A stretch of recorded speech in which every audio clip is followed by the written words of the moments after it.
Hola a todos. Supongo que estamos en directo ya, porque ha entrado nuestro señor editor a la llamada. Bienvenidos todos a esta sección de Dosis Kafkiana. No es la metamorfosis volverá en un tiempo. Mientras tanto, nuestra serie de debates continúa. Hoy vamos a hablar sobre videojuegos, sobre si eran mejores antes, si eran mejores ahora o no, o si son iguales. Todo esto lo vamos a hablar hoy con mis tres compañeros que están por aquí por llamada, a los que voy a proceder a presentar ya.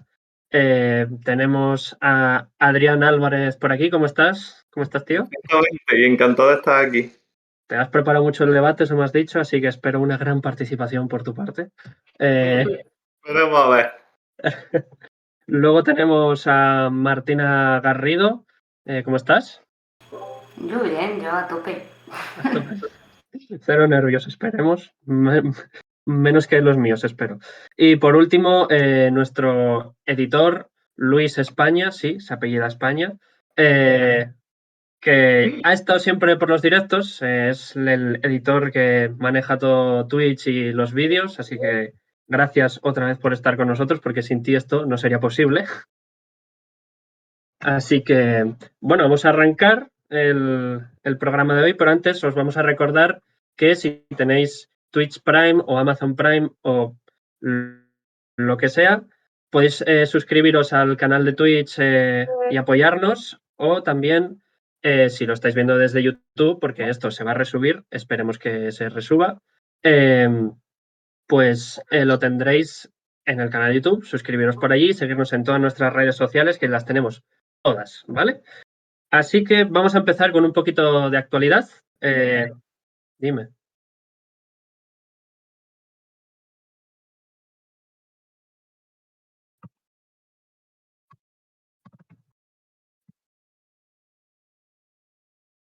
Vale.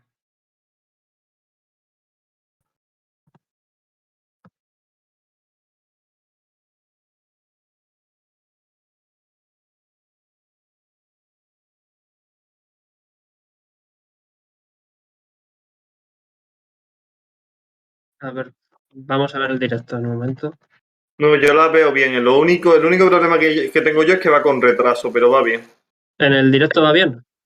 Sí, es que a mí me va con retraso el Twitch, me llega todo más tarde, pero va bien, las cámaras van bien. Ah, bueno, pues perfecto. Sí, ya. No, pues no pasa nada. Seguimos adelante. Pues ya está. Pues vamos a empezar entonces ya con un poquito de actualidad, porque el jueves que viene o el viernes, no sé si es del jueves al viernes o del viernes al sábado, el día 10, se celebran los Video Games Awards. Y claro, pues ya que vamos a hablar de videojuegos, pues estaría bien hablar un poco de esta fiesta de los videojuegos que se monta en diciembre, para debatir un poco cuál ha sido el videojuego del año. Recordamos los nominados, que son el Psychonauts 2, Resident Evil Village, el It Takes Two, Metroid Dread, Ratchet & Clank y el Deathloop. Así que os voy a preguntar a vosotros cuál creéis. No, a lo mejor no es ninguno de estos, pero para vosotros, ¿cuál es el mejor videojuego del año? Si quieres empezamos contigo, Adrián. Vale.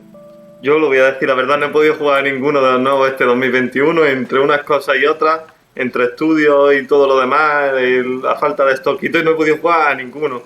Pero yo creo que de las nominaciones, aparte de las nominaciones, solo conozco el Ratchet & Clank y el Resident Evil, y yo creo que va a ser Ratchet & Clank el que lo gana, y para mí lo sería incluso. O sea, si lo ganara no tendría nada que objetar, porque Ratchet & Clank, como os he dicho fuera de cámara, aporta a lo que es la industria un montón con eso de los la brecha en el tiempo y entre dimensiones, cómo se hace las transiciones entre mundos, la rapidez, que eso dijeron que era gracias al SSD de PlayStation, y lo que habéis comentado vosotros, los que habéis podido probar PlayStation 5, que juega también con la vibración del mando, las funciones ápticas del mando, todo eso aporta un montón a la industria, y yo creo que va a ser Ratchet & Clank por eso.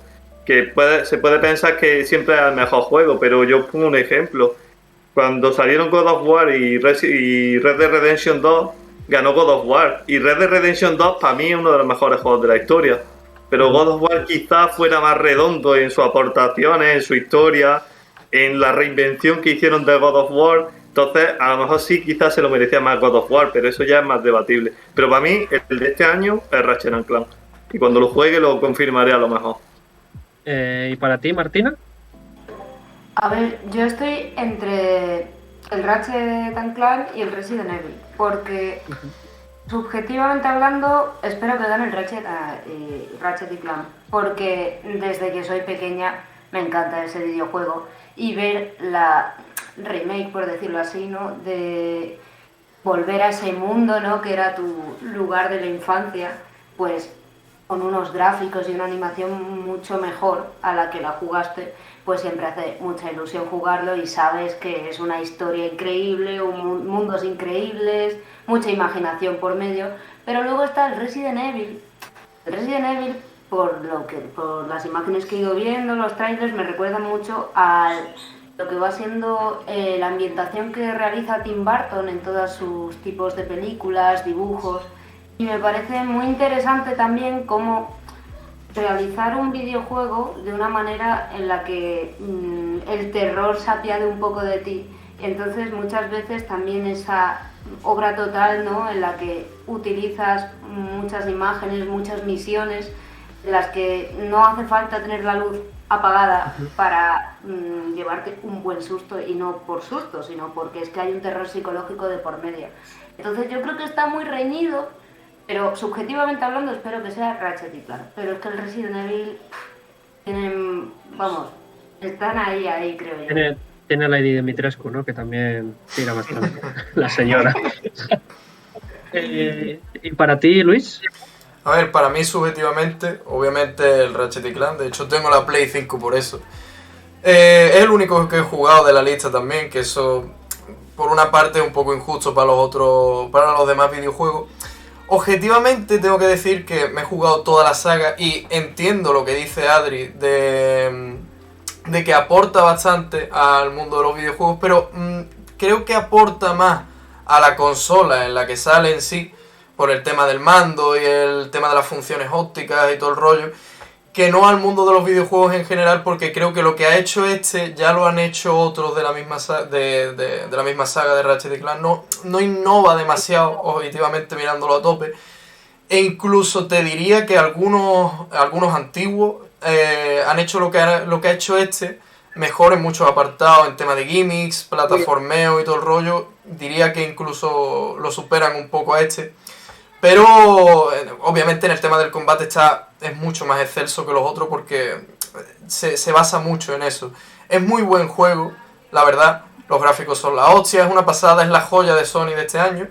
Pero no sé si le daría el GOTY yo, sinceramente. Y eso que, ya te digo, es el único que he jugado, pero por lo que he escuchado de los otros, Resident Evil 8 no me llama demasiado la atención. Creo que me llama más el 7, y eso que no soy demasiado de Resident Evil. Creo que sí que es verdad que tiene muy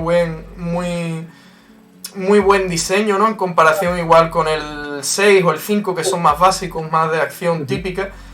Pero es lo mismo. Creo que si se le tuviera que haber dado a uno, tendría que haber sido al 7 y no al 8, que es una secuela más continuista, digamos. It Takes Two, por ejemplo, he escuchado cosas muy buenas de él, me llama mucho la atención. Creo que el equipo que lo hizo también hizo uno que era de una prisión, que era cooperativa. Y sí, para mí ese estilo de juego que está como menos buscado últimamente, ¿no? El hecho de un cooperativo de colegueo en una misma casa y todo el rollo. Yo creo que esto, de hecho, que haya llegado a los GOTY un juego así tan simple, por así decirlo, me llama mucho la atención. Luego Metroid Dread me llama también muchísimo, porque claro, a mí me encanta Hollow Knight, me gusta bastante Castlevania, me gusta este estilo de juego, el Metroidvania, que creo que se está perdiendo bastante con el paso de los años. Bueno, que se ha ido perdiendo, pero que ahora de repente está renaciendo otra vez. Y seguramente sea el mejor de la saga. No lo he probado, pero por lo que he visto seguramente sea el mejor de la saga. Es de un equipo español, o sea que yo creo que también es un candidato fuerte. Y poco más, realmente. Está el Psychonaut 2 que también he escuchado cosas muy buenas de él. He escuchado que te transmite muchos mensajes a través del escenario y todo el rollo. Así que, subjetivamente, y por ser el único que he probado, se lo tendría que dar al Ratchet, pero objetivamente igual se lo daría, viendo por lo que he visto, a It Takes Two o... Bueno, sí, a It Takes Two, seguramente. Bueno, pues aquí tenemos una gran reflexión de Luis, obviamente, que mucho se los ha jugado, no sé si se los ha jugado casi todos. Sí, pero a bueno. todo. Ah, bueno, pues igual es la fuente más fiable porque yo tampoco los he podido probar todos, pero si yo tengo que decir algo, yo coincido también contigo con tu opinión que el Resident Evil 8 es muy continuidad del 7, el Ratchet & Clank creo que se lo va a llevar, pero por el factor también nostalgia de que la gente lo recuerda muy bien, a pesar de que no va mucho, pero para mí el It Takes Two es el mejor, porque yo creo que nunca se ha hecho un videojuego cooperativo tan bueno y que lo juegue tanta gente. Normalmente los juegos cooperativos así son muy indies y que haya llegado algo así, pues está bien. Y creo que el Metroid, claro, como es un Metroid que se lleva esperando mucho, pero que no te dan un Metroid de verdad del todo, pues la gente pues está un poco entre comillas mosca con eso. Adri, no sé si querías decir algo más, que has levantado un poco el dedo. Que me estaba dando vergüenza una cosa, y es que del It Takes Two me estoy enterando ahora. Que no sabía ni que existía, ¿sabes? O sea, vengo aquí así tal cual, no sé ni qué juego es, ¿sabes? Lo vi en la lista de nominados. No sabía de qué me estaban hablando, la verdad. Los demás sí, los demás Psychonauts lo conozco el primero, no he jugado, pero conozco el primero. Metroid también, Ratchet & Clank también, y Resident Evil 8 quería jugar nada más que porque era en un pueblo con un castillo, pero no he llegado a jugarlo. Ya nos está diciendo Iván por el chat que soy un hater y que el nuevo Ratchet & Clank es mucho más que nostalgia. Obviamente, claro que lo es, pero creo que en comparación con los demás, creo que es una carta muy ventajosa a la hora de poderse llevar el premio. Además, en unos premios que para mí, pues bueno, son un poco de chiste, la verdad. Pero eso lo podemos hablar otro día, si queréis. La semana que viene volvemos a quedar y hablamos solo de la gala, porque eso va a ser increíble. Sí. ¿Podemos poner la gala en directo y comentándolo? Estaría guapísimo también, ¿eh? Y luego, pues por un poco más rápido, porque esto no se lleva ningún premio ni nada, pero por saber un poco también la decepción vuestra del año, de los videojuegos que hayan salido, que hayáis dicho, menudo montón de mierda que estoy viendo en pantalla, aunque no lo hayáis jugado. Si quieres empezamos contigo, Martina. Espérate, que te acabo de escuchar que se me ha cortado, dime. Bueno, las decepciones del año, ¿cuál? Porque ha sido muy sonada la de Cyberpunk, pero también las de GTA, Biomutant, y ha habido unas cuantas. Como el mundo de los videojuegos es tan amplio, ha habido, yo creo que la más, al menos personalmente, hablando, pero para mí una de las mayores decepciones fue cuando este año Nintendo habló de los juegos que sacaron los remakes y esto. Muy decepcionada con el The Legend of Zelda Skyward Sword. Muy decepcionada. O sea, bueno, y con más juegos, los típicos juegos que son pues un poco de familia. El Mario, por ejemplo, sacaron el Mario Golf. Y yo decía, bueno, vale. Pero el más decepción fue The Legend of Zelda Skyward Sword, porque realmente querían hacer un remake, pero no sé, creo que no tenían presupuesto, no sabían lo que hacer, podrían haber hecho otras cosas más interesantes. De hecho, se esperaban otras cosas y hicieron pues algo que no debían de hacer porque era innecesario, y creo que para mí esa fue la decepción del año. Mira que ha habido mucho más, pero me acuerdo que cuando lo vi me sentó muy mal. Fue verlo y decir por qué. O sea, yo como consumidora de videojuegos no gastaría el dinero para esto, pero es que están gastando el dinero por cosas innecesarias. O sea, calidad, y no hay, no sé, fue un poco decepcionada total. Y el Zelda es que me encanta, entonces muy feo, me pareció. Bueno, pues Martina ya está dando alguna clave que vamos a ver después en el debate, porque vamos a hablar de remakes también y de sagas míticas, cómo han ido evolucionando. Pero bueno, seguimos con esta así rapidita ronda de decepciones. Luis, para ti. A ver, Crash 4 y Ratchet han salido este año, ¿no? Crash 4 era de este año también. Uh-huh. Eran los únicos dos juegos que esperaba, porque realmente los juegos son caros y pillarlo de salida pues es complicado. Entonces, ninguno de los dos me ha decepcionado, me han encantado los dos de hecho. Pero juegos que... Es que realmente decepción no, porque los que han sido una mierda yo ya me esperaba que iban a ser una mierda. El Cyberpunk yo me lo veía venir desde lejos, porque el Cyberpunk te lo pintaban como un Oblivion, un Skyrim, pero al mayor rango posible, digamos, ¿no? Prácticamente una revolución en el mundo de los videojuegos, y al final tienen bastante menos... O sea, ya dejando de lado los bugs y todo lo que tenían que mejorar del juego, en sí el producto final tampoco es tan rol y tan... No te mete, no es tan inmersivo como por ejemplo, yo que sé, Oblivion, ¿no? O el Gothic 2 o algún juego de estos. Entonces... igual el GTA, te diría el GTA, porque el GTA desde afuera se veía bonito, me los quería rejugar porque son juegos que son bastante duros a día de hoy, y al final han salido un poco chascados. Pero ya te digo, decepción como tal, este año yo no he tenido ninguna personalmente.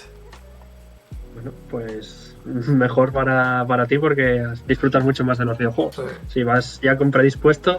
¿Y para ti, Adrián? Yo voy a decir uno que no he jugado pero que ha salido este año, y otro que sí he jugado pero que salió el anterior, pero es que lo jugó este año. El de este año es Biomutant, que yo lo vi hace 3 o 4 años, y me encantaba cómo pintaba, pero luego cuando vi ese doblador, esos gráficos, ese combate, Dios mío.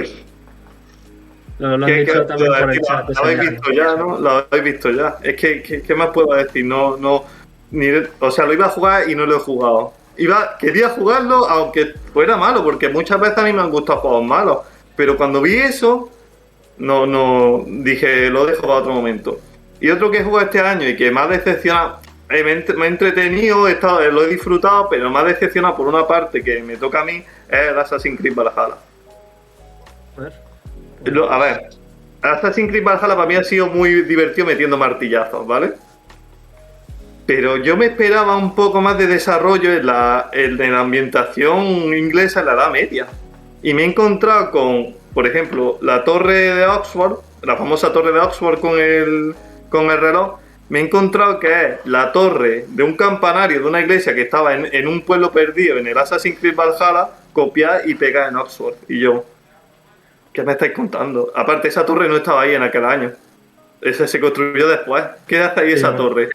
Y luego la iglesia nórdica, que en el momento en el que se desarrolla el juego no había iglesias nórdicas, pero las ponen ahí y dices, ¿qué hace esto aquí?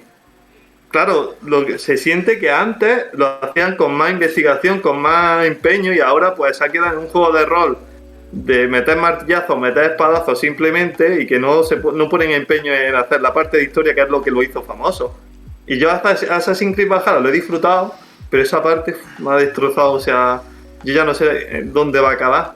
Y aparte luego ya cómo van olvidando a los asesinos poco a poco, cómo se van alejando ahí, ya que le cambien el nombre, digo yo, ¿sabes? Porque el juego está bien, pero ya no es un Assassin's Creed. Lo intenta, pero no lo es. Ya no sé cómo será el siguiente, el Infinity, pero vamos. Pues aquí tenemos nuestras decepciones y nuestros preferidos del año, así que ya sin más dilación vamos a ir entrando en tema de debate. Y obviamente este debate, en cuanto nos pusimos a hablar los cuatro, empezamos a decir, es que los videojuegos son obras de artes totales, y esto pues le da mucho empaque al videojuego. Y claro, yo empecé a pensar que igual los videojuegos antes, al no considerarse arte, o no tan común por todo el mundo, tenían menos presión sobre el resultado, que estaban igual menos cuidados. No sé si esto es impresión mía o no, pero bueno, lo primero habrá que decir que por qué son obras de arte totales, que es lo que pensamos aquí los cuatro. Si quiere Martina empezar diciendo por qué ella lo considera así, que que fue la que sacó el tema aquel día, y nos ilustras. Bueno, a ver, yo creo que a día de hoy los videojuegos tienen un gran desarrollo, porque es algo que comentábamos, ¿no?, de un principio, de que el videojuego a día de hoy busca no solo un laboratorio donde haya una experimentación, como ocurría en un pasado, cuando se estaba jugando con los bits, se estaba jugando con el 3D. Una vez que se alcanza ese punto, al menos en el siglo XXI, ya entrando por la década de los 10, empezamos a ver que para conseguir una obra que todo el mundo comprenda, que no solo las personas que más les gustan los videojuegos, ¿no?, en los ordenadores, sino incluso las personas que no les gusta estar ahí haciendo una campaña, una historia, lo vean y puedan reconocer de, oye, esto, lo que estoy viendo, podría ser perfectamente una obra de arte, un cuadro, una pintura en movimiento, una película. ¿Por qué? Porque estás contando una historia al fin y al cabo. Entonces me parecen los videojuegos una obra de arte total, porque ya lo decía Wagner, ¿no?, cuando hablaba de música, pero en este caso estamos viendo cómo metes lo que va siendo el diseño, que ya el diseño 3D y la animación es un trabajo arduo. Después metes una narrativa, una música, porque una música muchas veces, no sé si os ha pasado, pero hay videojuegos que no tanto por la historia, pero sí por la música, te emocionan.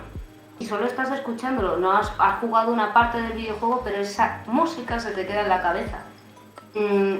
Después, los personajes, es decir, estás como contando un libro, pero de una manera en la que ya no solo es un cine, porque un cine es una película, sino que tú formas parte de ese cine. O sea, el espectador juega en ese cine y lo puedes parar, lo puedes pausar, puedes seguir.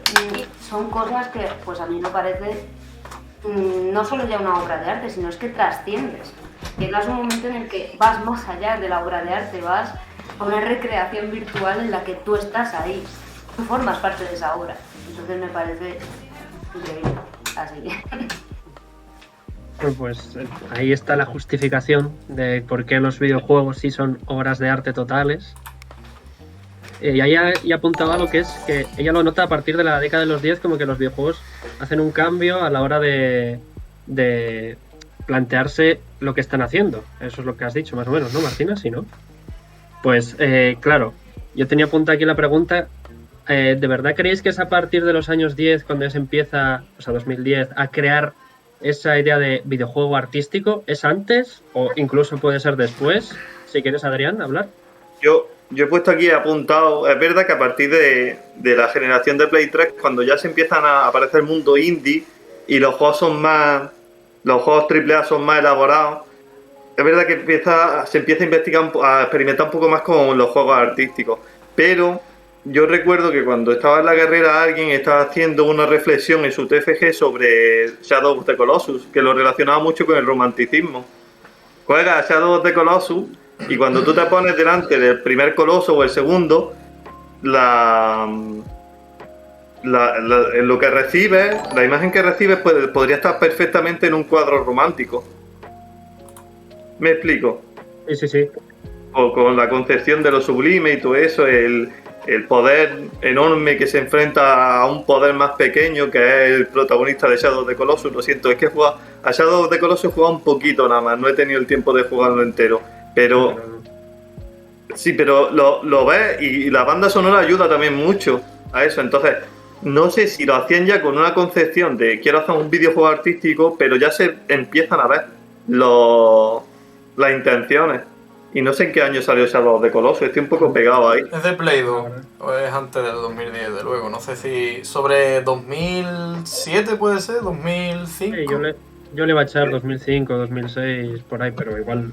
Pero sí, está cerca de los 2010. Y es que, claro, a partir de que aparece el juego indie, pues ya esa gente que a lo mejor no quiere estar apegada a unos presupuestos de una empresa más grande, se permite hacer juegos con más pretensiones artísticas. Juegos de autor, realmente. Claro, juegos de autor. Y yo tengo aquí dos ejemplos de dos juegos españoles y luego otro que tampoco he jugado, pero se le ve. Son Gris, ¿lo conocéis? Sí. Journey Sí. y Rain, que también es español, de Tequila Works. Gris y Rain son unos juegazos. O sea, Rain juega más con los gráficos tipo Zelda, pero es que Gris tiene imágenes que beberían directamente de Friedrich. Y yo he cogido, para hacer un trabajo sobre Friedrich, ahora que estoy en un grado superior de guía, he cogido una imagen de Gris para compararla con la abadía en el bosque, creo que era de Friedrich, una ruina, es que no me acuerdo exactamente del nombre, pero es que se parecen un montón, solo que Gris es más luminoso, más colorido, mientras que Friedrich es más oscuro, más triste, pero es que son iguales. Yo no sé si puedo, no tengo aquí ahora mismo el ejemplo, pero es que, y ahí se ve que los indies son más artísticos, entonces sí, podría estar de acuerdo con Martina. A partir de los 2010, aunque se ven las intenciones antes, Con la generación de Play 3 y a partir de ahí que lo hablábamos bastante, que era como también, que igual es cuando también nace el videojuego moderno y el videojuego artístico van un poco de la mano entonces, y claro, es a partir de esa época en el que vemos juegos indie también aparecer, porque antes, no sé si tenéis esa sensación, que los juegos indie antes eran prácticamente todos, o que no eran tan indies, porque llegaban mucho catálogo diferente a las consolas, Luis. Sobre la de si es arte, obviamente yo no sé nada sobre arte, o sea que no puedo aportar demasiado ahí, pero obviamente sí, porque, a ver, consumo productos artísticos y simplemente con el hecho de darme cuenta desde pequeñito que los videojuegos tienen un mensaje directamente del autor hacia la persona, pues ahí, con eso ya para mi mente de persona no culta de arte ya es suficiente. Y la otra pregunta, ¿cuál era? En plan que si los juegos indie ahora, bueno, Sí. sobre en plan, juegos indie antes existían o no, en plan, porque yo no sé, en base a lo que ha dicho Adrián, la sensación que a mí también me da es que los juegos indie son mucho más artísticos, más de autor. Claro, los juegos de antes eran también así, en plan, los juegos indie porque eran todos en general. A ver, realmente antes había más morrales. O sea, la concepción del AAA y del indie no es verdad que no estaba tan separado, porque ya digo, por ejemplo, en PlayStation 2, esto lo estuvimos hablando por el grupo, en PlayStation 2 entraba cualquier tipo de morralla y Sony no lo tenía tan mirado, digamos. Con esto hay que tener mucho cuidado porque Atari casi acaba con el mundo de los videojuegos por culpa de esto, por culpa de que entraba muchísima mierda y no estaba mirada por nadie. Entonces, sí que es verdad que se ha ido fijando esa línea conforme han ido pasando los años por ese mismo hecho, por el hecho de que Sony, Microsoft, Nintendo cuida mucho más los productos que entran dentro de sus propias compañías. Eso sí, veo excepciones en el tema de los juegos de autor, porque por ejemplo para mí Miyazaki hace juegos de autor también, con el tema del Dark Souls 1, Dark Souls 3, Sekiro. Para mí son juegos de autor, son juegos muy personales. BioShock, también de Ken Levine, es un juego bastante personal, bastante de autor, diría yo también. Y los juegos de Ico, Shadow of the Colossus, del Menda que ahora mismo no me acuerdo del nombre, lo veo también juegos de autor dentro de lo que es el triple A. Pero sí que es verdad que los juegos indie se permiten más... Se pueden permitir más licencias por el hecho de eso, de no tener que estar respaldados por una gran compañía detrás. Entonces, bueno, pues ahí perfecto. Bueno, lo que has dicho, básicamente. Claro, entonces podemos decir que, obviamente, la concepción del arte, de que el videojuego sea arte, ha afectado al videojuego a bien, obviamente. Sí. Porque ahora hay una industria de autores, pero los AAA sí que es lo que has dicho tú. Entran todavía muchos videojuegos artísticos, hay otros que no, pero bueno. Kojima, por ejemplo, lo ha dicho uno en el... Claro, un chaval justo lo iba a decir, que Katoge 117 ha dicho que Kojima también, por ejemplo, ha entrado ahí y mantiene su sello de autor.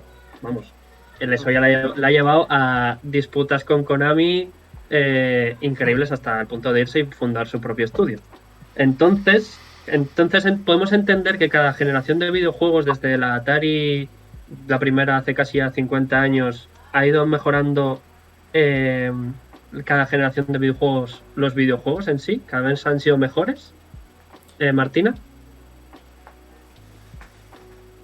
Tú te refieres a la industria, ¿no? Es decir, Sí. Pues...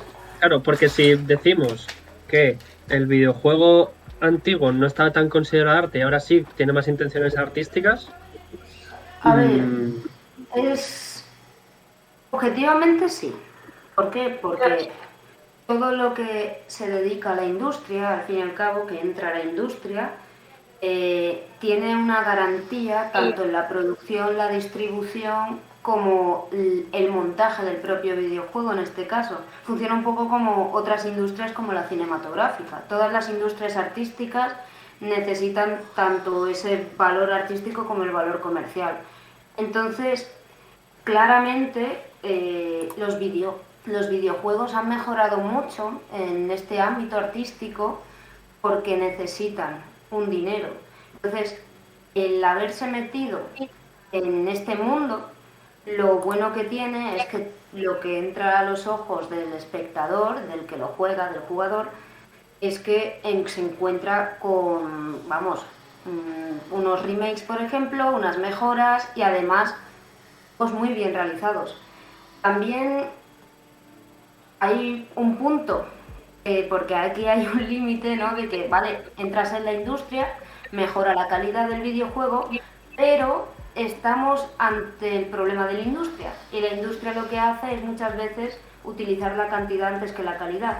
Entonces nos encontramos videojuegos, como antes ha mencionado, el Assassin's Creed, por ejemplo, que lo que ocurre es que salen un montón de Assassin's Creed, un montón de Final Fantasy, de Dark Souls, que lo que ocurre es que por sacar y sacarlos mejor o mucha más calidad, de repente se empieza a alejar de lo que va siendo la narrativa origen. Entonces, el adentrarse en la industria mejora la calidad artística empírica, pero se aleja un poco de la esencia del propio videojuego. Entonces, hay que buscar un equilibrio y a veces es muy difícil encontrarlo. Pero la industria ha ayudado mucho, eso hay que decirlo, está claro. Bueno, pues perfecta explicación de Martina, como siempre. Nos dicen por el chat, Cato otra vez, que él cree que sí, que han mejorado. Hay una calidad en la cantidad de juegos que entran, hay más libertad de potencia gráfica, no es una limitación. Charles Carion también va por ahí. Ha mejorado la capacidad gráfica, un punto clave para plasmar distintos escenarios, efectivamente.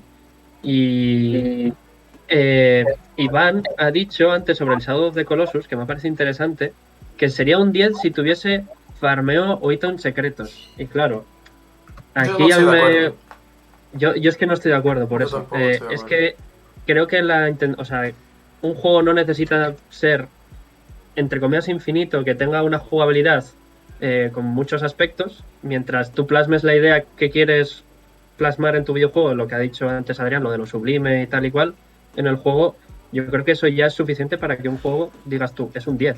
No hace falta que sea jugablemente Excelsior como... Creo que de hecho lo que dice mi primo desviaría un poquito del mensaje principal del autor. Claro, porque Shadow of the Colossus lo que pretende es transmitirte una cosa, la soledad ante un mundo que está lleno de colosos con los que tienes que matar.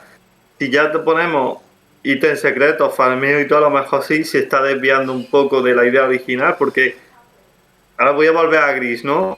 En Gris, porque es que a mí me marcó mucho y tengo un hilo sobre Gris incluso. En Gris el juego, incluso sus mecánicas, van acorde a lo que quiere transmitir el juego, que por no hacer spoilers no lo voy a decir, pero van acorde a lo que quiere transmitir el juego. Y cuando pillas que todas las mecánicas tienen que ver con lo que quiere decir el juego y pillas lo que te quiere decir el juego, te impacta de tal manera que dices, un 10, ya está, no hay más.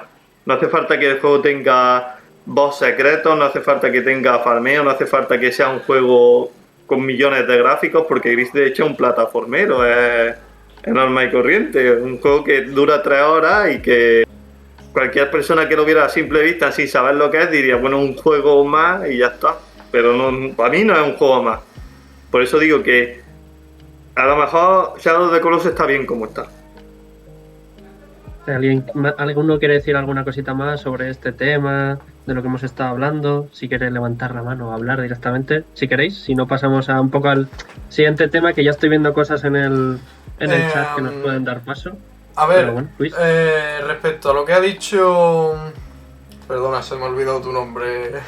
¿Cómo era, hostia? La chiquilla esta, Martina.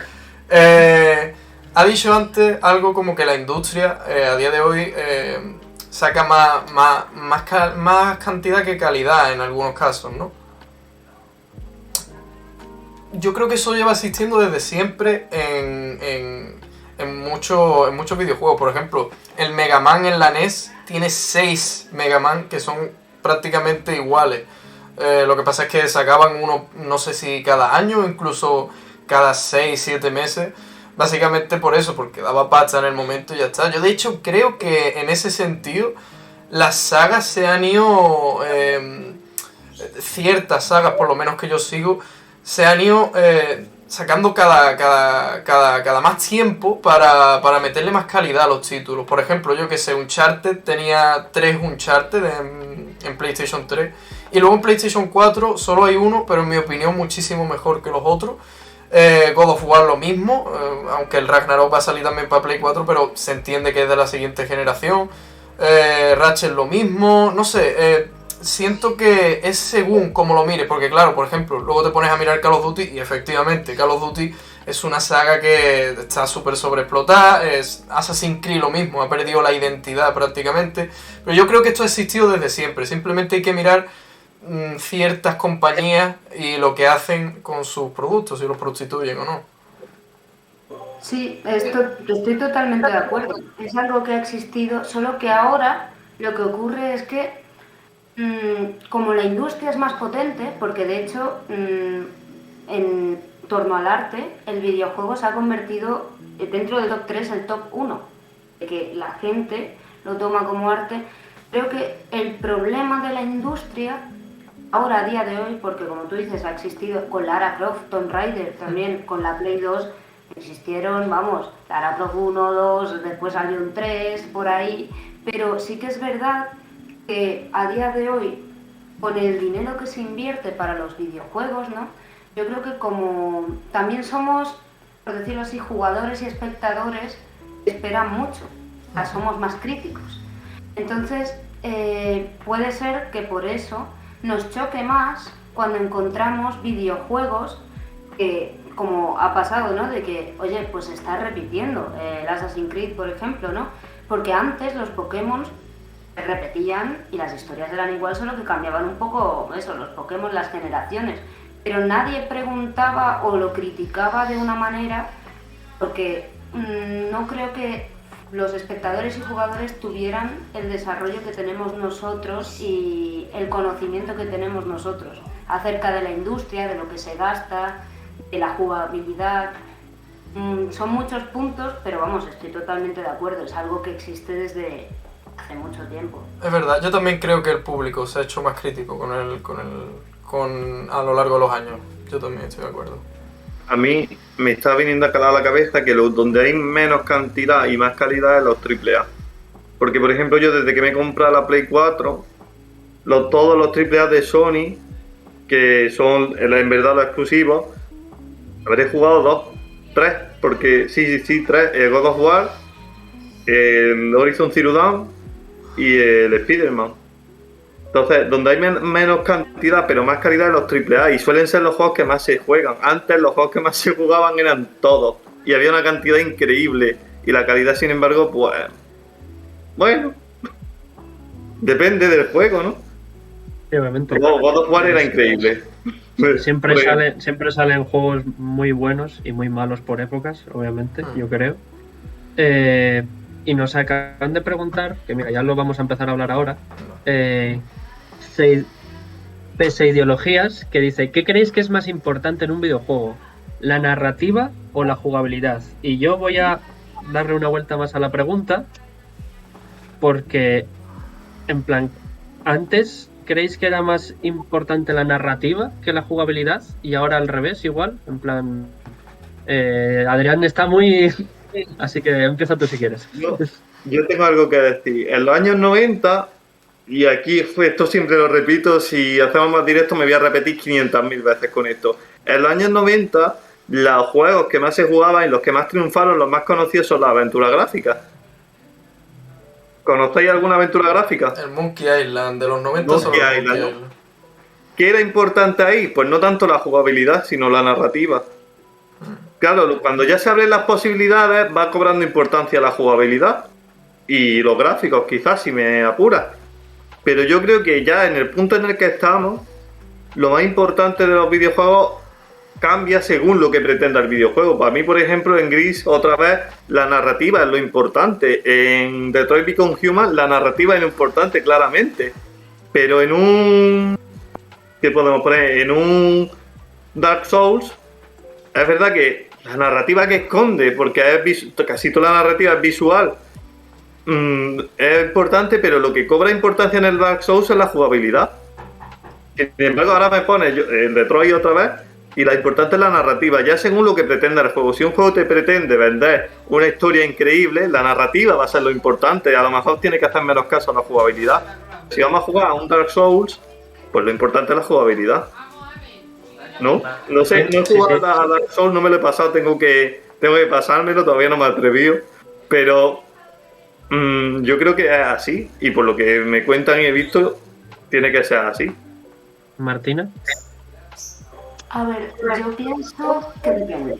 Es decir, porque yo creo que a día de hoy creo que es más importante la jugabilidad y yo soy a favor de la narrativa.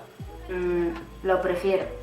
¿Qué ocurre? Que también por cómo la sociedad vive hoy en día, en la que no hay tiempo para dedicarle a un videojuego en lo que va siendo la narrativa, ¿no? Porque al fin y al cabo es una historia en la que te tienes que adentrar muchas veces en profundidad, porque son historias muy enrevesadas, con muchos simbolismos. Yo creo que a día de hoy se le ha dado más importancia a la jugabilidad por el simple hecho de que el jugador espectador, cuando llega a su casa, compra el videojuego, lo que quiere es desconectar de su día a día. Quiero decir, depende de cada uno, claramente, hay mundos y mundos. Yo, por ejemplo, a mí no me gusta desconectar y cojo la narrativa. Digo, a mí me temen más cosas que me coman la cabeza. Pero sí que es verdad que por las amistades que tengo, que juegan, sobre todo los de jugabilidad, que son rápidos, les pasa exactamente eso. Dicen, es que yo ahora no me puedo tirar durante un montón de horas jugando a un juego o a una narrativa larga, enrevesada, porque estoy cansado mentalmente. Entonces esto también nos hace mucho ver cómo está la sociedad hoy en día. Es decir, cómo nosotros tenemos tantas cosas que hacer a diario que incluso muchos de los jugadores y espectadores de videojuegos lo que suelen elegir ahora a día de hoy y lo que se suele vender más es lo de la jugabilidad, porque no quieren, no tienen tiempo para adentrarse, están agotados mentalmente para hacer una narrativa enrevesada. Hay de todo, quiero decir, pero por lo que en mi entorno al menos conocido les ocurre eso. Entonces, Yo, antes de darte la palabra a ti, Adrián, es que yo creo que también es muy... Yo creo que el ejemplo perfecto de que la gente se fija más en la jugabilidad ahora, a día de hoy, en el gran público más bien, es los Dark Souls. O entre el último que ha salido es el Sekiro. Pues el Sekiro la gente se lo ha pasado, pero le encanta la jugabilidad porque es uno de los... Y ni puta idea del lore. Y ni puta idea del lore, efectivamente. Y se lo ha pasado genial, Sí. pero no se ha enterado de nada de la historia. Porque se lo quiere ir pasando rápido y no presta atención. Pero bueno, ahora Iba a decir eso, que tristemente a la gente ahora le gusta más la jugabilidad y por eso, no digo tristemente, la jugabilidad está bien, pero es que por eso ha pasado una cosa con la aventura gráfica, es que nunca debería haber pasado, y a mí, me jode mucho cuando juego un juego narrativo actual, y es que la aventura gráfica antigua son juegos ahora tipo, yo qué sé, los de Telltale, que al final Telltale se ha ido a la mierda. Con perdón. Entonces, y la gente, no le voy a echar la culpa a ellos porque obviamente no la tienen, pero si la gente tuviera más tiempo como para acercarse a una narrativa, la aventura gráfica jamás hubieran cambiado y seguiríamos con juegazos como Monkey Island o Broken Sword. ¿Os suena Broken Sword?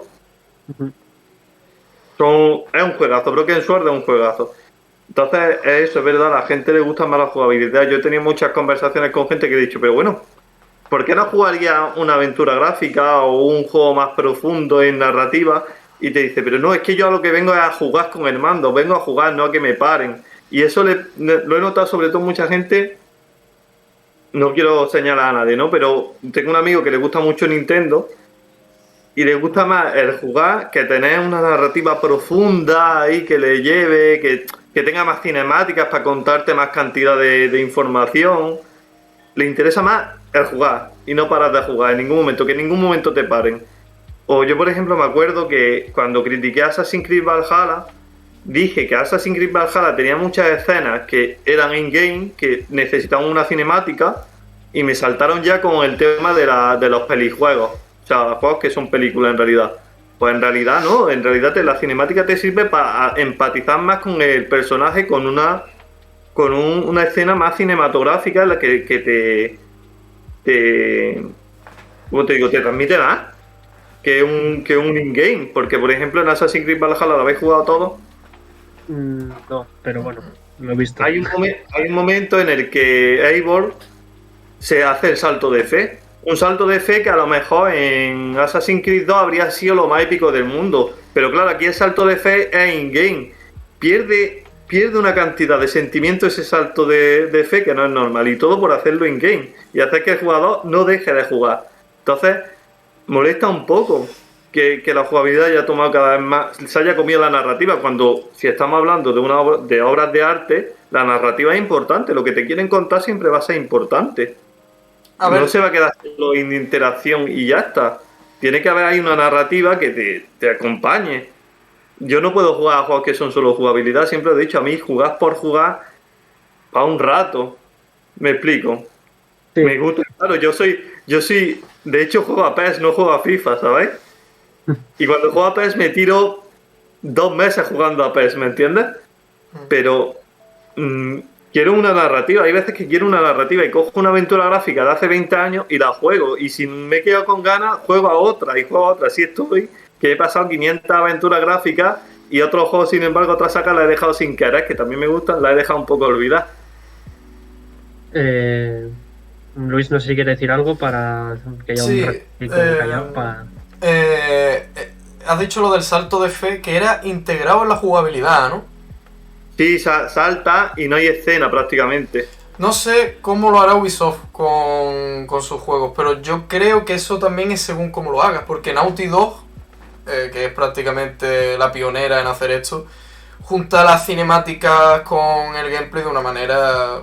Yo creo Claro, sí. Yo creo para mí que es de hecho la manera perfecta de hacerlo. La forma en la que te pasan de cinemática a gameplay, o hay momentos que son de gameplay pero te crees que es una cinemática, de lo espectacular que, o de lo orgánico que es el pasar de una cosa a otra y que prácticamente ni te des cuenta. Yo creo que es la forma perfecta de hacerlo. No tanto que a lo mejor te ponga un fundido en negro y cinemática. Creo que en este sentido ha avanzado mucho la industria. De hecho, God of War, por ejemplo, también se basa mucho en esto. Pues sí, mira. Dime. No, que estoy de acuerdo, es verdad. Es que esta escena directamente no... Claro. No tenía eso. Es que Ubisoft también, pues, imagino que no tendrá el mismo cariño... Imagino, ¿no? Porque es muy de McDonald's con sus sagas también. Sacan ahí... Pero bueno, respecto a la pregunta original, ¿no? Que era la de narrativa o jugabilidad, que es más importante. A ver, partiendo desde el punto de que yo diría que hay videojuegos a día de hoy que tienen narrativa por obligación, porque obviamente tú no puedes hacer un juego de vikingo como el Assassin's Creed, ¿no? no puedes resumir la historia en un manual de instrucciones como en la Mega Drive y ponerte a hacer niveles y simplemente jugar. Tienen que tener una excusa, básicamente, para meterte en el mundo y este tipo de cosas. Y se nota en muchas ocasiones que están hechos por autores que no te quieren contar nada. Y en este sentido, yo para eso, mejor que no le pongan una historia, porque es paja. En ese sentido yo creo que Nintendo lo hace muy bien. No te quieren contar una historia, te quieren poner un buen diseño de niveles y ya está.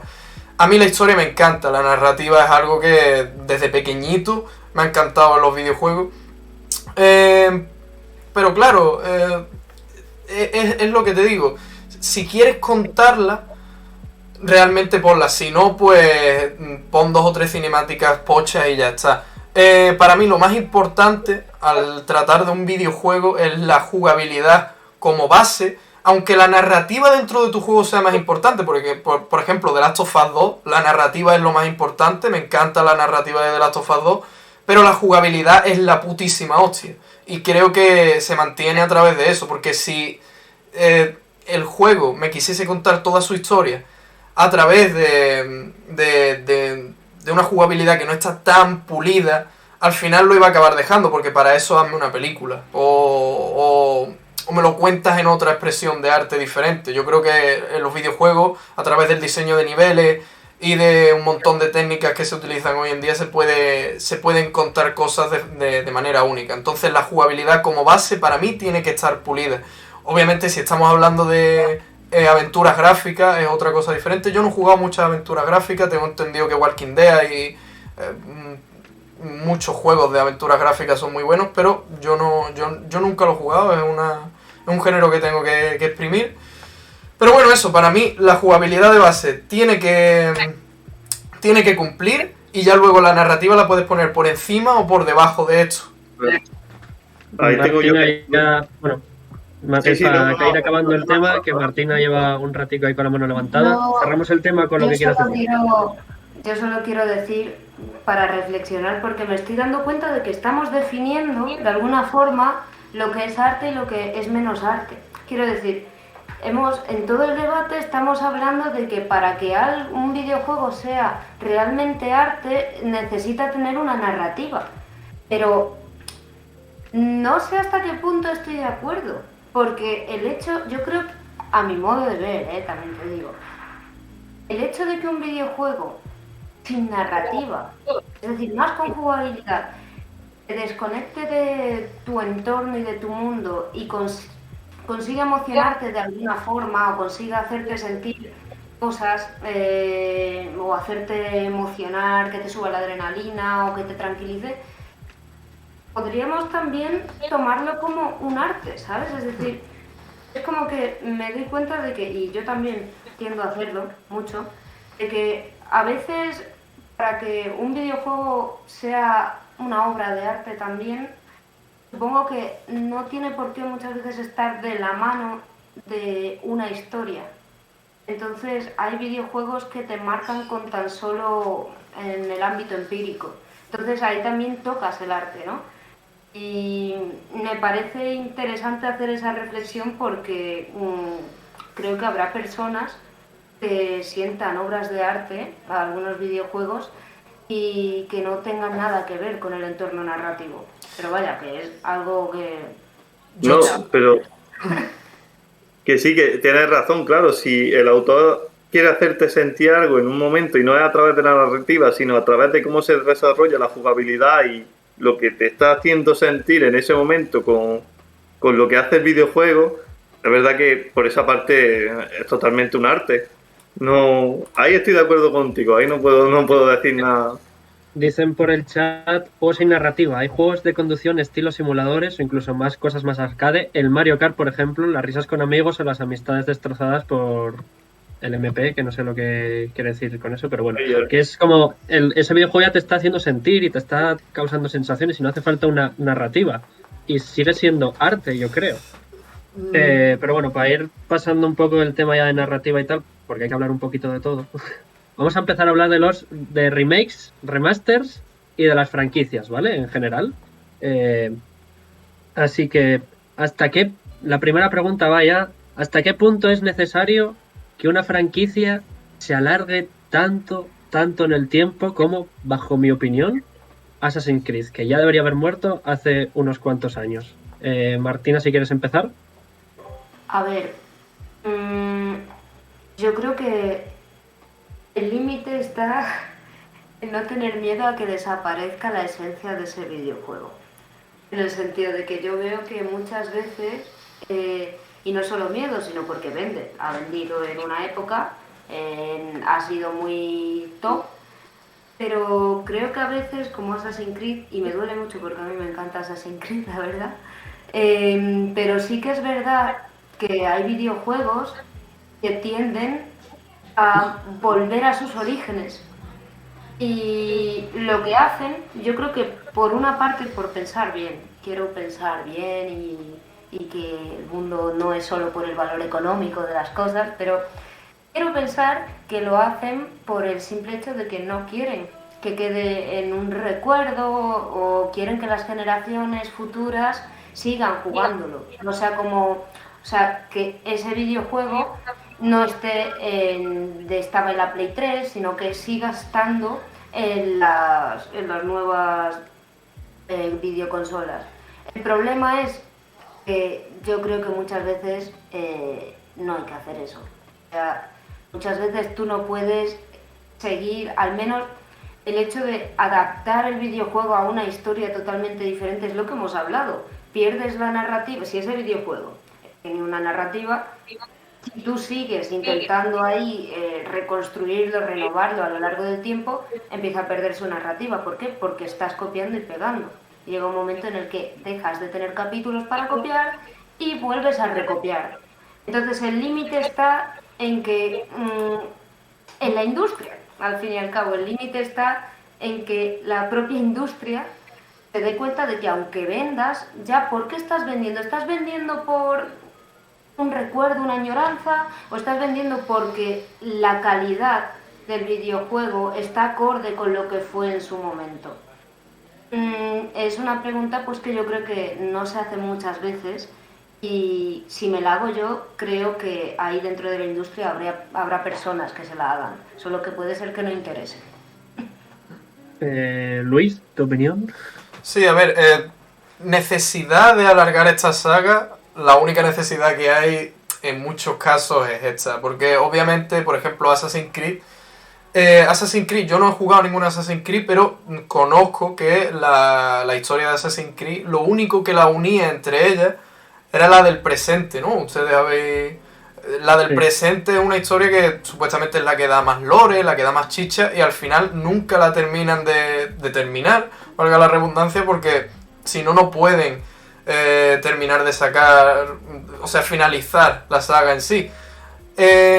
Hay otra, o sea, para mí el límite está en decir, este videojuego no va a aportar nada al anterior. Yo creo que cuando un videojuego, una saga de videojuegos puede seguir sacando durante muchísimos años, como por ejemplo Mario. Mario yo creo que tarda mucho en sacar los juegos 3D entre sí de su línea principal, pero cada juego de Mario es diferente. Cada juego de Mario tiene una gimmick que la explota de manera completamente diferente a la anterior. Y yo creo que para mí esa saga es inmortal. O The Legend of Zelda, lo mismo. Para mí esa saga es inmortal porque el juego, primero que no está atado a una historia, por lo tanto no tiene por qué terminar en ningún momento. Y porque además creo que cada juego es diferente y es muy... tiene algo que decir respecto al anterior.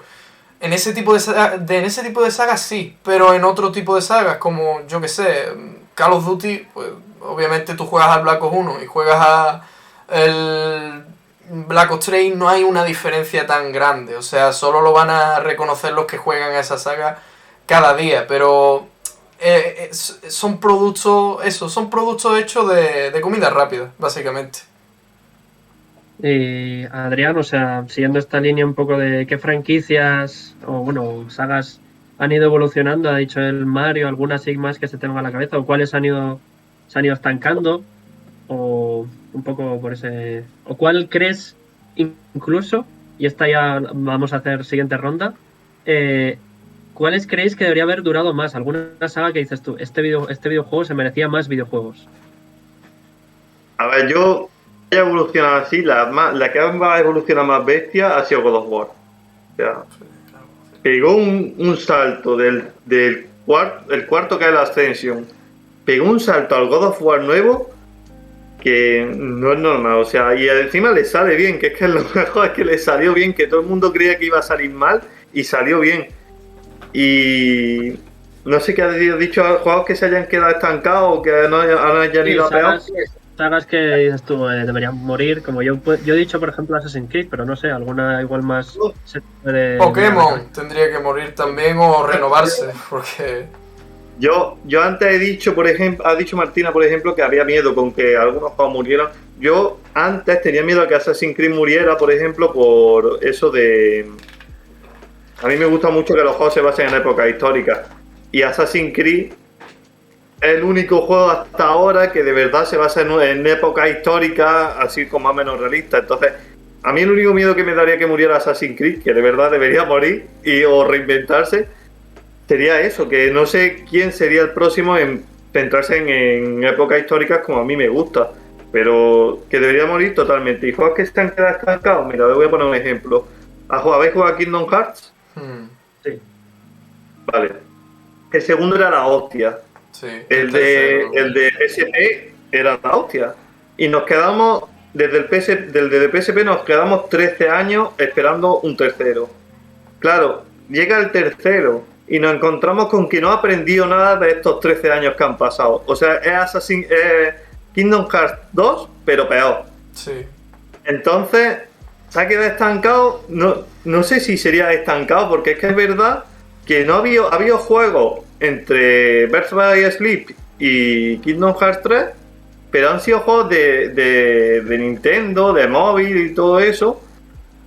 Y entonces, pues no sé si serviría como juego estancado, pero para mí sí se ha quedado estancado. Se ha quedado estancado en 2005, cuando debería haber aprendido, pues a lo mejor de los juegos que ya han salido, Dark Souls, The Witcher. Debería haber aprendido de esos juegos, aunque Kingdom Hearts no sea como The Witcher, pero algo debería haber cogido. Y sin embargo no ha cogido nada. No ha cogido nada de Dark Souls, no ha cogido. Entonces te encuentras un juego que aparte estaba muy infantilizado, más que el Kingdom Hearts 2, porque Kingdom Hearts 2 lo estoy jugando ahora y no era tan infantil como el 3. O sea, yo lo estoy jugando ahora y no se ve tan infantil como el 3. De hecho, la historia de Roxa es bastante trágica. Si la comparamos con cualquier cosa del Kingdom Hearts 3. Por eso, entonces está estancado y para mí me es muy triste. Creo que va a salir el 4 y está en desarrollo el 4. Y espero que aprendan algo de lo que hicieron mal, porque es que si no, manda Kingdom Hearts a tomar por saco. Prefiero jugar al 2 o al Birth by Sleep. O al 1. Pero es una cosa que me duele, de verdad. O sea, ¿por qué no había aprendido nada? 14 años haciendo un juego y no aprendes nada con el pedazo de idea que tienes entre manos. Que es básicamente la misma idea que Marvel con los Vengadores y el multiverso. Es que es básicamente la misma. Puedes intentar, que eres Square Enix, ¿no? Puedes intentar comprar, a lo mejor estoy divagando, ¿no? Pero puedes intentar comprar licencias de otras franquicias que no sean de Disney y hacer un juego multiversal, pero no lo haces. No sé, no has aprendido nada de lo que has estado viendo a lo largo de los años. Pues se ha quedado estancado y ahí se ha quedado y es muy triste. Y no tengo más que decir. No sé si... Martina. A ver, yo estaba pensando, porque realmente hasta ahora no lo había pensado muy fuerte, pero no sé si recordáis un videojuego de hace mucho tiempo que se llama Invisimals. No sé si os acordáis. Invisimals, por ejemplo, parece una tontería, ¿eh? Pero yo cuando jugué Invisimals, me pasé Invisimals con la cartita y con la PSP, que es que a la PSP, y que tenía la cámara, que tenías que ponérsela. Yo recuerdo que esperé, creo que sacaron en Invisimals 2, pero esperé que sacaran más porque veía como muy innovador eso de que sacas la carta, aparece esa criatura que has cogido. Era muy Pokémon, ¿vale? Pero tenía su propia forma única, ¿no? Pues sinceramente yo de Invisimals esperé, porque había una historia que contaban también, era muy, muy curiosa, muy original, pues esperé que tuviera más allá. no sé, esperé como un 2, un Invisimals 2. Y otros juegos, como no sé, en Nintendo Draw My Life, por ejemplo, Draw My, no sé cómo se llamaba, uno que era también de que tú dibujabas tu propio personaje, no era un Draw My Life, se llamaba... Drawn to Life. Esa. Tú dibujabas al personaje, hay 2 de esos. El 2 es muy bueno, de hecho. El 2 es muy bueno. Sí. O sea, por ejemplo, ese juego, cuando salió el 2, cerró muy bien, porque el 1 ya había sido bueno, pero es que el 2 cerró la historia en sí. O sea, el final es increíble. Claro, acabo de jugar un juegardo. Sí. ¿Qué pasa con Invisimals? Me sentí igual, pero sin Invisimals 2. O sea, me sentí muy vacía. Y hay muchos juegos de este estilo que también quedan muy en el vacío, perdidos, porque no son los populares, ¿no?, de las historias. Que creo que dan mucha pena porque ves mucho potencial, es lo que estábamos hablando antes, ¿no? Mucho potencial, pero no sé, por cosas seguramente porque no tienen tanto público, solo le han gustado a 2 o 3 personas, entre ellas me meto yo ahí. Entonces es triste porque en este caso, por ejemplo, pongo Invisimals porque a mí me gustó mucho, le tenía muchísimo cariño. Y decían que en 2021 iba a salir Invisimals 2, espero que sí, pero mucho tiempo lleva, o sea, ya lo que es Invisimals, ya la gente creo que ni lo recuerda muy bien. Entonces me da pena de ese tipo de juegos, ¿no? En este caso, este ejemplo. Bueno, hemos hablado ahí un poco de sagas en general. Ahora vamos a hablar de una cosa que está muy de moda últimamente, al menos yo lo noto estos 2 últimos años, desde que ha salido la nueva generación, que es remakes y remasteres. Y hubo una pregunta que no me acuerdo de quién de los 3 la hizo, cuando estábamos hablando de preparar el debate, que dijisteis, los videojuegos han de morir con la generación de consolas que ocuparon. En plan, ¿han de morir los videojuegos y que no haya remakes? Y otra pregunta en base a esto. Claro, si tú haces un remake es porque el videojuego, entre comillas, ha envejecido mal. ¿Ese videojuego original que estás haciendo un remake es malo? ¿Porque ha envejecido mal? Si quieres empezar tú, Luis. A ver, yo creo que muchos videojuegos que tienen remakes no lo necesitan en el tema jugable. Por ejemplo, la trilogía de Crash Bandicoot o la trilogía de Spyro tienen el mismo gameplay prácticamente en exactitud. Lo que pasa es que mejora, bueno, un poquito la responsividad del mando y de los joysticks y del personaje en sí, pero poco más. Las físicas y prácticamente todo es igual. Yo diría que en este caso los remakes son, hombre, por una parte para ganar dinero, pero en otra parte estos remakes, en el caso de Spyro y de Crash, a mí me alegran mucho porque creo que son la forma perfecta de traer de nuevo a las mascotas al mundo de los videojuegos, porque de hecho yo diría que este tipo de juegos, los juegos plataformas, en la etapa de PlayStation 3 hubiera sido imposible que hubieran renacido otra vez. Y ahora que están volviendo a resurgir este tipo de géneros antiguos y alguna filosofía de diseño antigua, vuelven, te sacan este tipo de remake que objetivamente no aportan nada, porque son los mismos juegos pero más bonitos.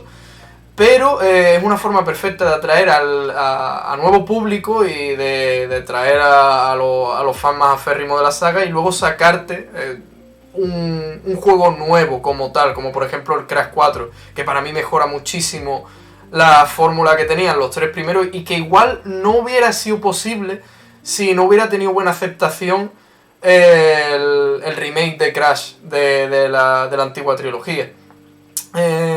Había otra pregunta más, es que ya se me ha ido de tanto hablar. Bueno, en plan, por la de que si un remake, en plan, es la mejora entre comillas, debería serlo, para mí. Eso es lo que yo pienso. Debería ser una mejora del anterior. O sea, hacer un remake por hacer un remake, bueno, sí, es lo que has dicho tú.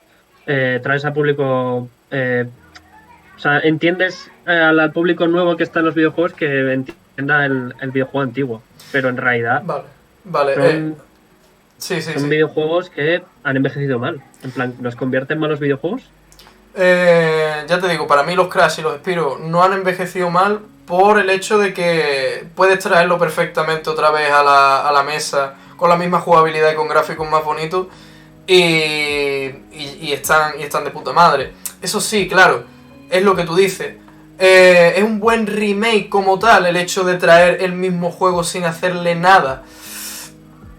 Bueno, es mejor que un remaster al fin y al cabo, que básicamente te saca la pasta por meterle 60 frames por segundo y mejorarle un poquito las texturas. Pero bueno, también te digo que prefiero este tipo de cosas que no cambiarte demasiado el videojuego. Cuando algo no está roto, no lo toques tanto. Por ejemplo, Final Fantasy VII Remake me parece muchísimo peor que su juego original. Tiene muchísimo relleno, son 40 horas en una zona de la que el juego original eran 7 horas, no te cuenta prácticamente nada. Y aunque la jugabilidad haya para mí evolucionado mucho, sin meternos en demasiados detalles, me parece un juego peor. O los reboots, el DMC me parece un juego con bastante menos alma que el primer Devil May Cry, por ejemplo. Sí que es verdad que aporta muchas cosas nuevas porque no tiene nada que ver con el juego original, no tiene el mismo diseño de mapa ni nada, pero querían hacer una reinvención de la historia con en mi opinión, menos alma. Entonces, bueno, yo creo que lo perfecto, el remake perfecto, básicamente es, por ejemplo, el de Resident Evil 2. Porque ahí sí que estás cogiendo un juego que estaba en ciertas cosas desfasado, no voy a decir que malo, pero por cosas de tecnología de la época desfasado, y lo adapta a la modernidad de hoy en día. De hecho, la cámara te la cambian porque la cámara te la ponían así por cosas técnicas, por cosas de que te podían dar más miedo a través de eso que no con una cámara muy mal hecha. Pero a día de hoy, si puedes ponerle una cámara en condiciones en tercera persona, pues se la pones, por ejemplo. Yo creo que Resident Evil 2 seguramente sea de los mejores remakes que hayan sacado nunca. Luego, a ver, es que no sé si vamos a seguir hablando mucho de remake, pero sí que hay otros que al cogerlos otra compañía, perdón si me estoy excediendo mucho, pero al cogerlos otras compañías que no entienden la filosofía de diseño que tenía la suya propia en un principio, como por ejemplo From Software con Demon's Souls, luego te lo coge Bluepoint, que hace muy buenos remakes, pero claro, hay mucha gente que se queja de que el color, la sensación que te daba el primer Demon's Souls no te la da este, porque es como mucho más... ¿cómo explicarlo? Es menos horror que lo que hacía el primer Demon's Souls. Ciertos colores, cierta gama de colores, este tipo de cosas que a lo mejor Bluepoint no entiende porque no es ella la desarrolladora del mismo. Entonces, este tema de los remakes y los remasters pueden dar para muchísimo tiempo, Creo que en algunos casos es bueno y en otros no tanto. Adrián, ¿tú qué opinas de los remakes y remaster y todo esto? Yo tengo la suerte de que hasta ahora no he jugado a ningún remake que me haya disgustado, ¿sabes? Es que no puedo jugar a todo y obviamente selecciono. El remake de Resident Evil 2, yo jugué al Resident Evil 2 un poquito nada más, jugué más bien al 1, me lo pasé con su cámara antigua y todo, me lo pasé, me gustó, y a la hora de jugar al 2 no tenía ganas de volver a esa cámara, me parecía tosca, entonces está bien hecho el remake por esa parte, o sea, y encima ha sido un juego que a mí me ha provocado pesadillas. Yo me acuerdo que cuando jugué a Outlast me dio miedo, pero es que Resident Evil 2 me ha provocado pesadillas, o sea, un juego de zombies que no me da ningún miedo, provocándome pesadillas a mí, que no me da miedo a los zombies. Entonces, pues, por esa parte, para mí un remake súper bien hecho. Tengo más problemas con los remasters. ¿Os acordáis de los 3 juegos de Mario que lo ha mencionado ella? Eso de hecho no es ni un remaster, ¿eh? Eso es coger las emulaciones y meterlas. Es una emulación. ¿Cómo se te ocurre vender una emulación por 60 pavos? Sí.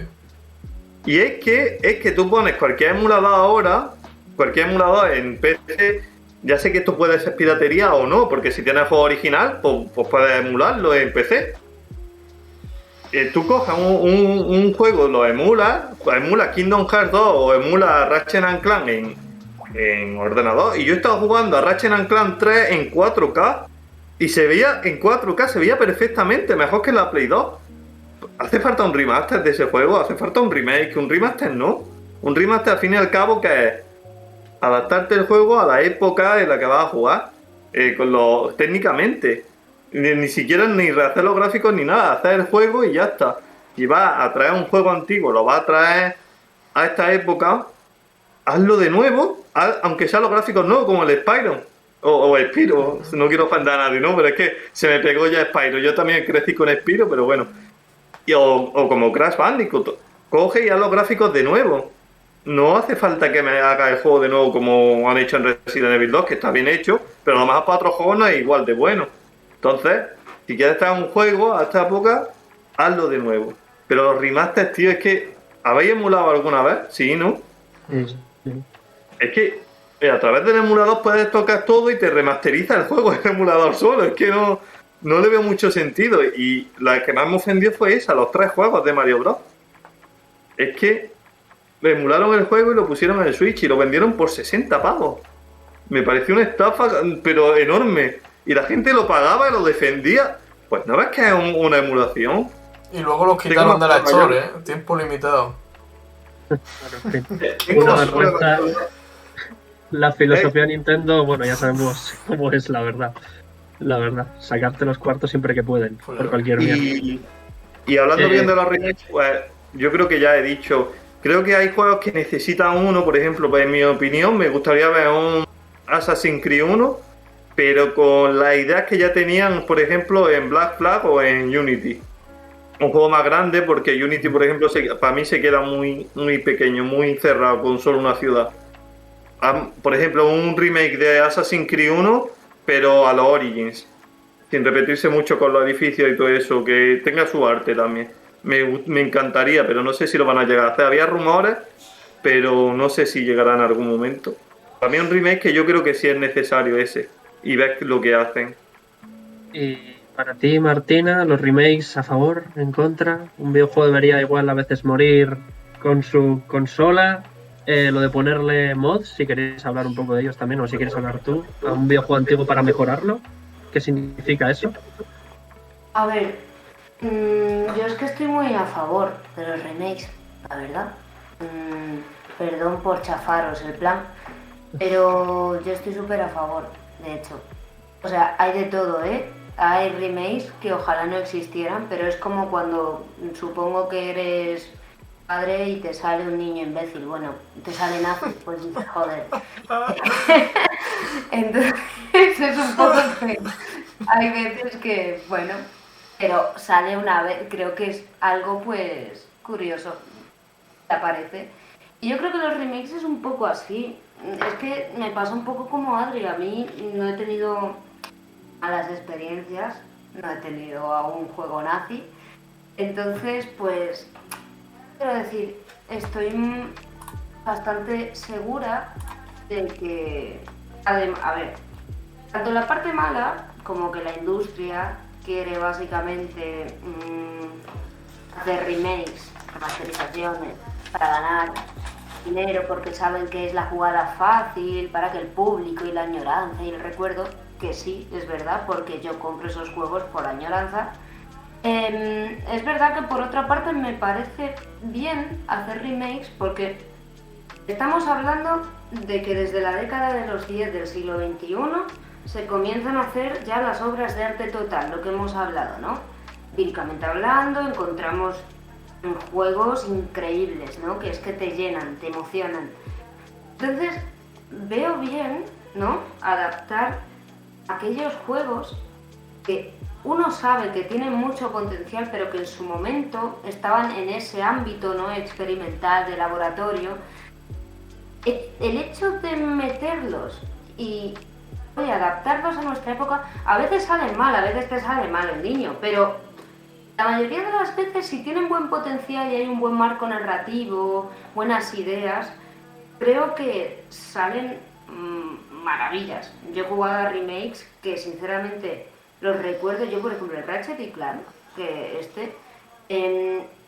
tengo unas ganas de jugarlo, porque yo sé que va a ser lo mismo. Es decir, va a cambiar un poquito lo que va siendo la circunstancia, la historia, algún planeta, pero el hecho de jugar un juego con tanta potencial con los gráficos de la Play 2, que ya eran, bueno, era lo que estábamos acostumbrados, jugarlos con la animación, los efectos, todo lo que a día de hoy, no solo es bueno para las generaciones futuras, ¿no? De que van a conocer un videojuego con muchísimo potencial, sino también para nosotros mismos, ¿no? Es decir, cómo ha cambiado la cosa, que yo ya este videojuego lo veía increíble, pero ahora es que no, para mí no ha cambiado ni a peor, es mucho más positivo porque me vuelvo a sentir como cuando era niña y jugaba este videojuego, solo que adaptado a mi tiempo, porque todos nos hemos adaptado a la industria.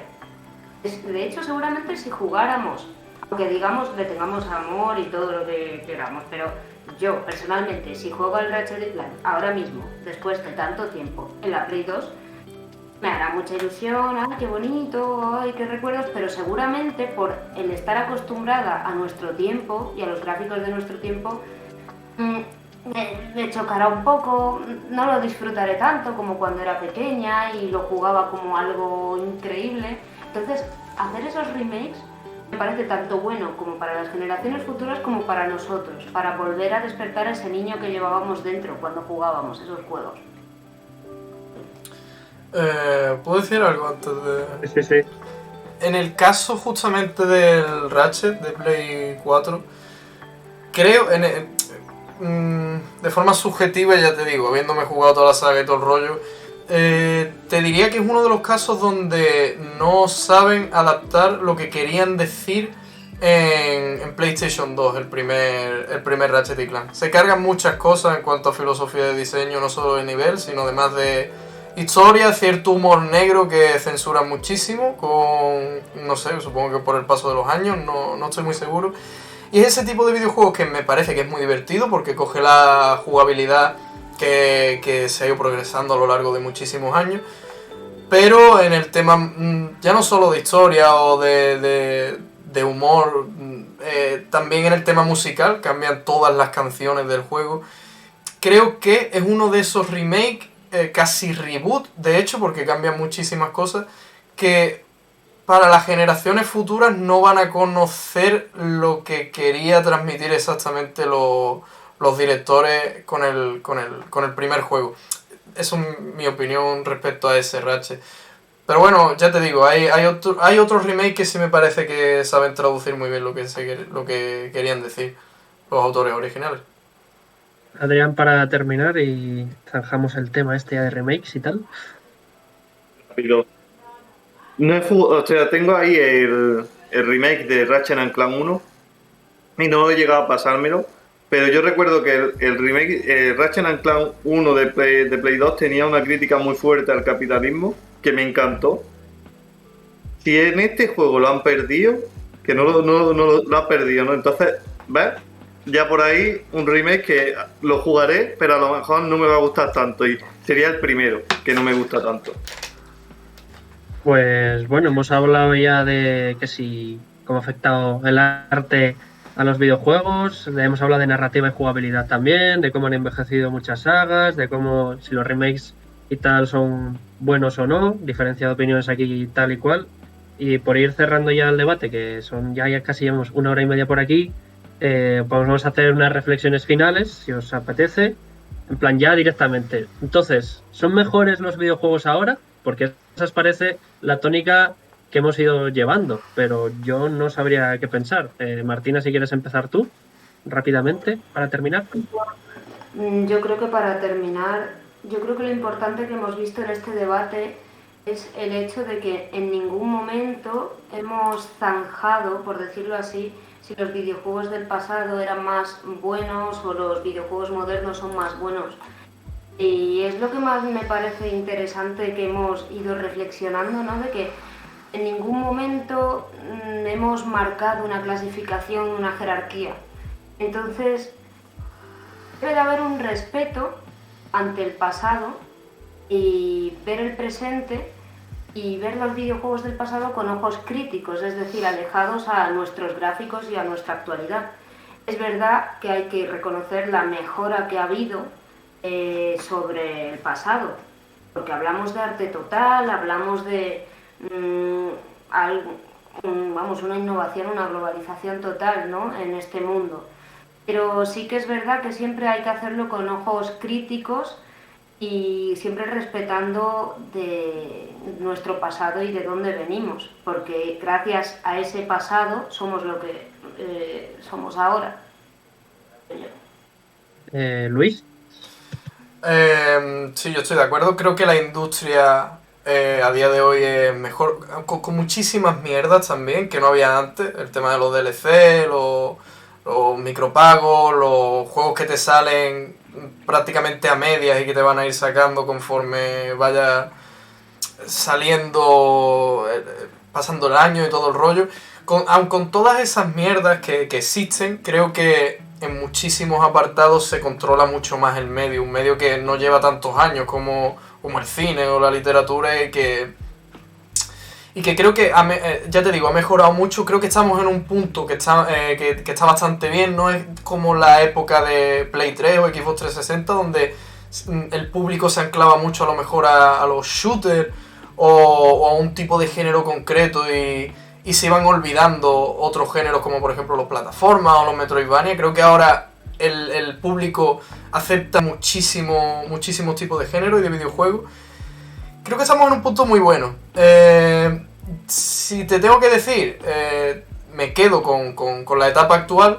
Mis videojuegos favoritos suelen ser antiguos, pero no por el hecho de que no lo puedan hacer mejor a día de hoy, porque creo que se puede hacer mejor, sino porque, bueno, simplemente no he encontrado tantos que me llenen tanto como antiguamente, pero poco a poco sí que los voy encontrando, ya te digo. Poco a poco voy viendo obras maestras que igual no se podrían haber hecho en un pasado.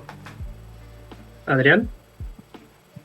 No, si es que lo han dicho todo, vamos. O sea, técnicamente yo creo que estamos en el mejor momento porque conforme más avanza la tecnología, más mejoran los videojuegos. Yo creo que las narrativas no tienen ni mejoran ni empeoran. Para mí hay juegos cuya narrativa es mejor que algunas narrativas de los de ahora y viceversa.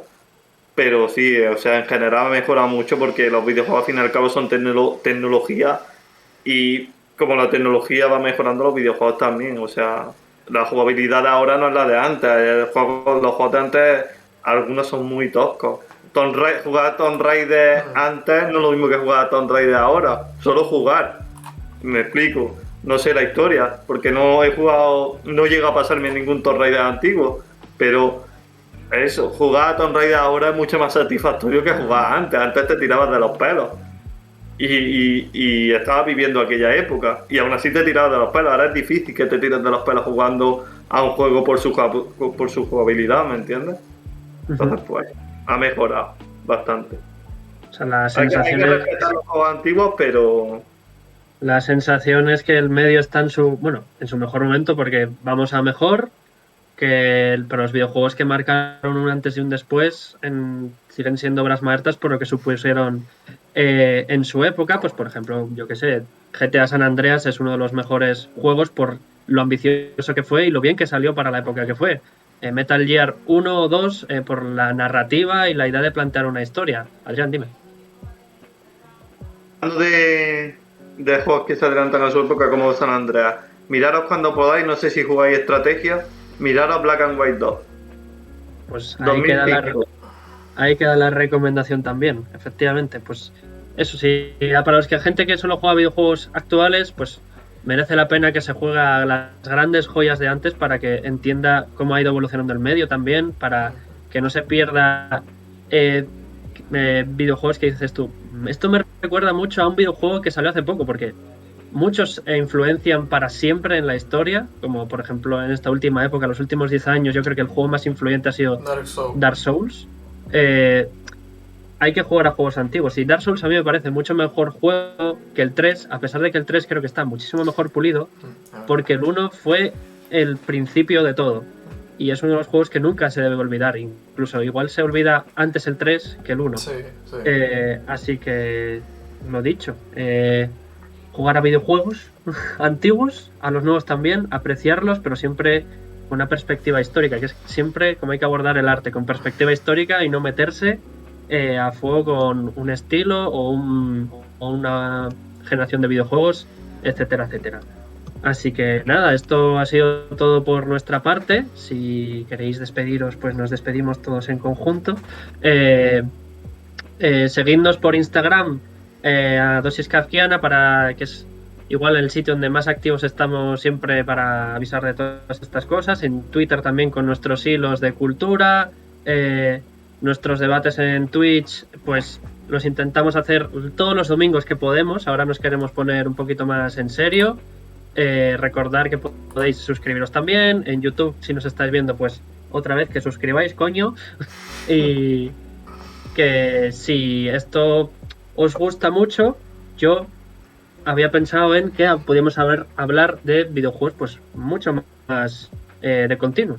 No sé cada cuánto tiempo, pero bueno, si os gusta, pues nos lo decís en los comentarios, en Instagram, alguna encuesta que hagamos, etcétera, etcétera, ¿vale? Así que nos vemos todos en la próxima dosis kafkiana, que veremos el formato cuál será. Así que nos vemos. Hasta luego. Chao, chao a todos y a los que andan por aquí en la llamada también. Chao. Adiós.